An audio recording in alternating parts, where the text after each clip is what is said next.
I am a survivor of a mother who is a narcissist and a sociopath. Before I share the comment that I'm about to respond to, I would like to remind everybody to please be kind in the comment section or at least be respectful of one another. I would like to make sure that we continue to keep this a safe space. I don't want to heavily moderate the comment section because we do all grow and heal together and we have a right to speak our mind. We do not, however, have a right, at least on my page, in our community, to be rude or intentionally harmful. That being said, the comment I'm about to read is not one of those nasty comments or anything like that, but it is maybe a bit controversial. Let's get into it, shall we? Has your mother been diagnosed with narcissistic personality disorder?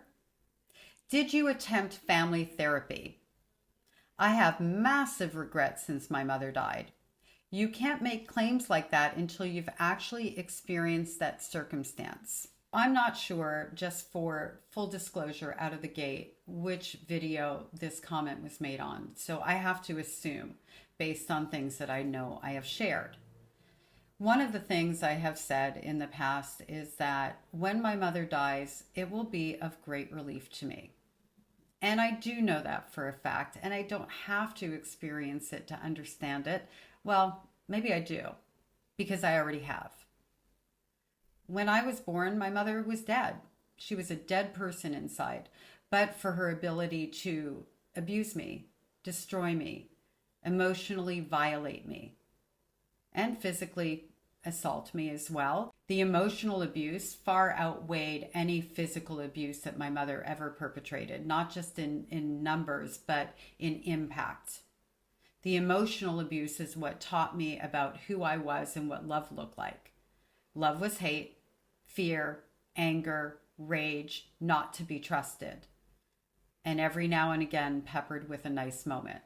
Not so much with my mother, because the nice moments were always followed by something that would be bigger and badder than the nice moment. Like if she had to be nice to me for any period of time in front of people, because those were the nice moments. They didn't happen if there was no witness.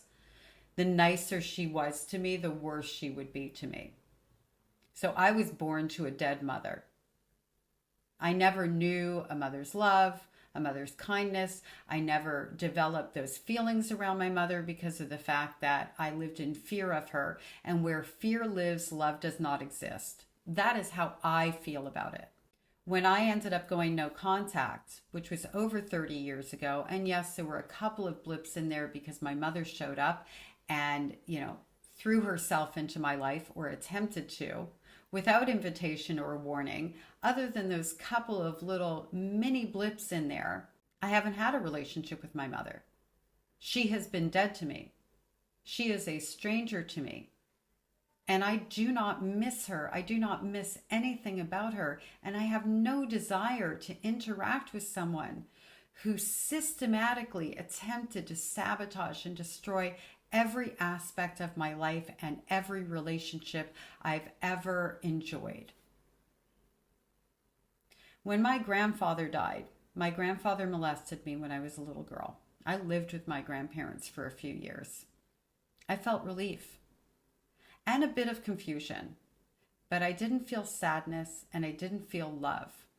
The confusion was because I couldn't reconcile the man who I was so terrified of, who was doing those things to me, with the man that would show up. And one of my fondest memories, in a weird way, even now, almost. Yeah, no, it's not a fond memory anymore. Just work that out. See how healing works? But he one day came home with a kitten in his pocket. And 6-7-year-old me was just the happiest little girl on the planet. Until, of course, the lights go down and night sets in and, the molestation started again. And I couldn't recognize or understand how those two people existed inside this man. Like how, as a little girl, I could be so, oh my God, he's the best grandfather ever, and then be terrified of him. Until I realized that what I thought was a flash of goodness in there was not. That was grooming. And even with our narcissistic abusive parents, where we go, yeah, but they could be nice and there were these moments and all that, that's grooming. That isn't genuine. That's not kindness. That's nice. That's nurturing their likability. That's manipulation to make you second guess yourself, to make you think that, oh, if I'm really good, I'll get a moment of that person. That isn't a person. That is a manipulation. So when my grandfather died and I felt that relief, it let me know that when my mother dies, I will feel the same relief. In fact, I think it'll be greater. I really do. I think that that relief will be greater. I'll have to let you know when I get there. I have talked about in the past that I'm going to write an obituary, a factual one, because my narcissistic family system has decided that when they write obituaries, like for my grandparents, they're going to represent them, they did, as the loving great-grandparents to my children, one of which they've never even laid eyes on in the flesh. And so I've decided that if they're going to draw me in that narcissistic family system and try to include me into that facade, I'm going to have my say so that people know that I'm not part of that system. I'm not associated with that system and the reasons why. It's not out of revenge. It's not out of vindictiveness. It's about the fact that I am a victim survivor and I'm not going to allow them to use me anymore. Period. That is me taking my power back. And I will not regret that. And just because I haven't had your experience doesn't mean that I don't know what my experience will be. I don't have any regret. And let's get to the therapy part of it and the reason why. When I was 17 years old, I had a little baby. And when she was 10 days old, social services made me go back to my mother. They didn't ask any questions. I had been a runaway living on my own since I was 13 years old. By the way, so much easier to be abused by people who don't know you instead of people who are supposed to love you. And I was one very traumatized little girl because from the beginning of time in my relationship with my mother, with my grandfather, with other abusers, because when children are abused, they are awesome prey for other abusers because we learn our body doesn't belong to us. We learn that people are not going to believe us. We're looking for love and we're compliant and we're silent and we're all of those things we were taught to be. And so all of my childhood experiences up until the point of 17 years old included abuse of one form or another, particularly emotional violence. I get home and I think that one of my aunts made some sort of movement with my mother, some sort of pressure to get her to take me to therapy because I'm the problem. You know that. The child's the problem. The damaged goods child. That was me. I was damaged goods and the family liar, by the way, in case you were wondering. How do I know that? Because my mother told me so. And I was only good for one thing. How do I know that? Because my mother told me so and my grandfather taught me so and my grandmother doubled down on it. So here's my mother taking me to therapy. How is she going to let this stuff come out? What if the therapist actually believes me? What if I get help? What if I get healthy? What does she do? I'm 17 years old. Now my baby's maybe a month old because I'd been home for a little while. And she sits down next to me on the couch in the therapist's office. And she proceeds to tell the therapist what a difficult child I was, how I had tremendous issues with sneaking and lying and manipulation, and completely smear campaigned me and eviscerated me. And I sat there quietly, looking at the floor, trying to disappear inside of myself, trying to make myself invisible and small, and just, I wanted the ground to swallow me up. This isn't a therapy session with my mother. After about, I don't know, maybe 15, 20 minutes of this, the therapist managed to get my mother out of the room. And I don't really remember how the therapist handled it because I'm focused on the words of my mother. Things like, yeah, now she has a baby, as if to say it took 100 men to get me pregnant and I'm easy and all of that. Like all of that was in there. My mother leaves the room. The therapist is asking me questions and I'm shrugging and nodding. I'm not speaking. I am terrified and embarrassed and devastated. And I've never been in a therapist's office before. This is my first therapy experience. Eventually, I go out to my mother, we get in the car and drive home. I refuse to call it home without that, in silence. My next appointment comes up. On the way there, my mother is driving me. She's looking like the good mother taking her damaged daughter to therapy. Isn't that so sweet and awesome?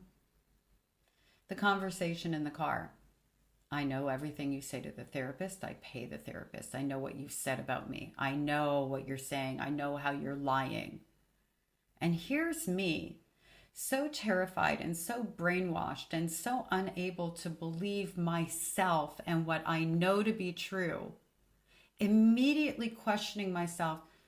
Did I say something? What did I say? When did I say it? Did I answer a question? What happened? Going completely like, uh-oh, and shivering in the car. Shivering. Get to the therapy session. I walk into the therapist's office. I sit down on the couch. My mother's not invited into this one. I don't even know if she was invited into the first one. And I sat there in silence for the entire session. I don't know if the therapist told my mother I can't help her because she won't speak to me. I don't know what the outcome was there. All I know is I never went back again. And there is no doubt in my mind, zero, that my mother made it look like I quit therapy and I was uncooperative and being that same bad child that I've always been and how she's the victim of me.